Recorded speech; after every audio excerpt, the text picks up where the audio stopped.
But when you look at this Nolan Ryan, I like it because it's going to go very well with the Ted Williams. You just never know what you're going to get with the Fucci card. From the Chupacabra to now the Coronado Bridge in San Diego, you can win another free card from me if you just properly guess the print run. And just like that, we have now concluded another week in Project 2020. Week number 34 is in the books, and welcome to episode number 116 of the Project 2020 Nightly News. My name is Chris, otherwise known on Twitter and Instagram is at CRT_sportscards, and my website, CRTsportscards.com, is where you want to visit for everything that you want to know around Project 2020.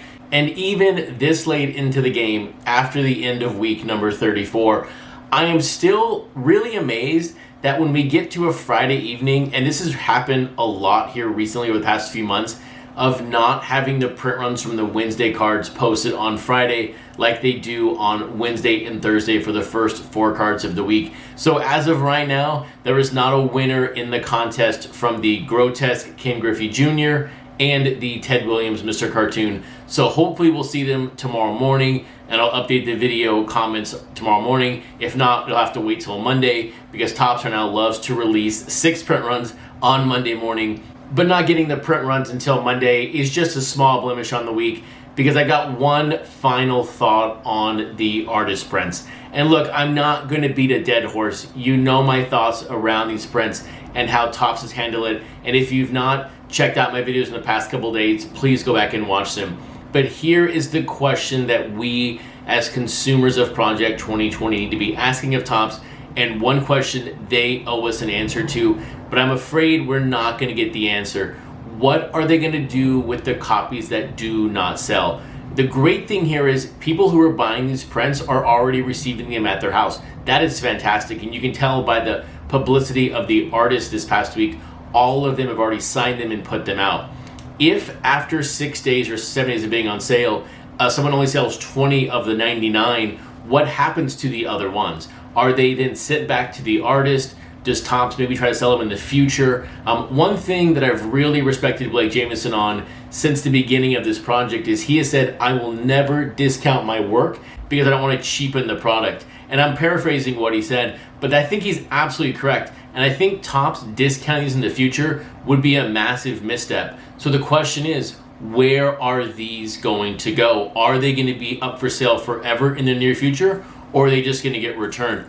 What I would have loved to have seen was them being print on demand in a sense when it comes to, hey, these are going to be up for 7 days. There are 99 available. That's the max we can sell. And if we sell 20, well, then you're going to get 1 of 20 or 2 of 20. But since that's not going to happen, Topps owes us an answer of what are they going to do with the extra copies, because the person who deserves the answer are the people who are willing to drop $400 on these prints, because they're expensive, and they deserve to know if they're getting 1 of 99 or 1 of 30 or 1 of 10, or maybe it's a 1 of 1. Maybe they're the only one who bought that copy, and that makes that print signed copy infinitely more valuable, only having a 1 of 1. So if you're on Twitter, on social media, hit up Topps, ask the question, and maybe we will get a response to this one versus their lack of an answer on the autographs. And thankfully, those autographs have been showing up slowly in people's mails as complete surprises. So that is great to see. We will see if that continues through the next couple of months, or maybe even deep into 2021,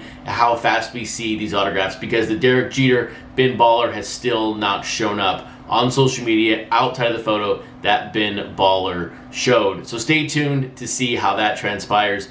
But all of that does not take away from just how incredible week number 34 was in Project 2020.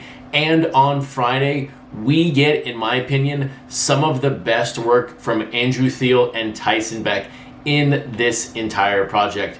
Leading us off on this Friday is Andrew Thiel with his just incredible Frank Thomas.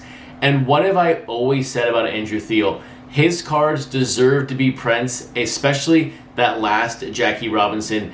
And this Frank Thomas is a looker.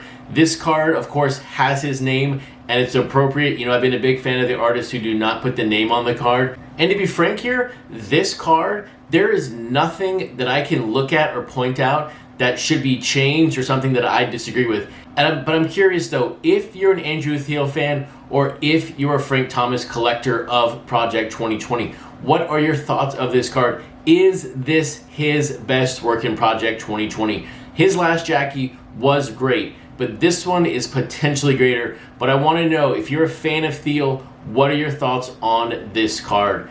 And then moving over to card number 332, which means on Monday we get card number 333. So you know my affection of the number 3. By the way, what's card number 3 in the set? Jackie Robinson Natural. So I think this set was made for me at the end of the day. But here it is, Tyson Beck with his Willie Mays. And I will say on a side note, I did make a mistake on my most anticipated releases for Tyson Beck. I somehow put Ichiro on the list, and his Ichiro had already released, so I did change it the other day to Don Mattingly. But getting back to the card at hand, this Willie Mays by Tyson Beck.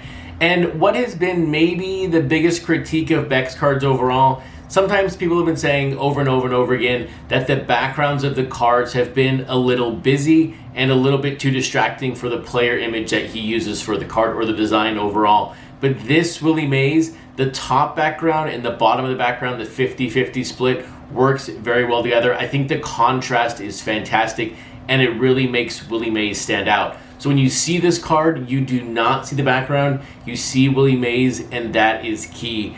And one of the best features of the card, and you know me as a collector of actual pre-war cards versus modern cards, is the fact that he has the coordinates of the polo grounds at the very top. So I thought it was a very, very cool feature to the card. And then you have the Statue of Liberty on the front. So overall, this is another excellent piece of work from Tyson Beck in the set.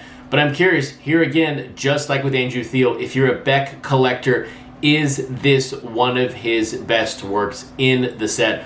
I know he asked on Twitter today, is it in his top 5? But I'm curious, is this card in his top 2? Leave a comment below.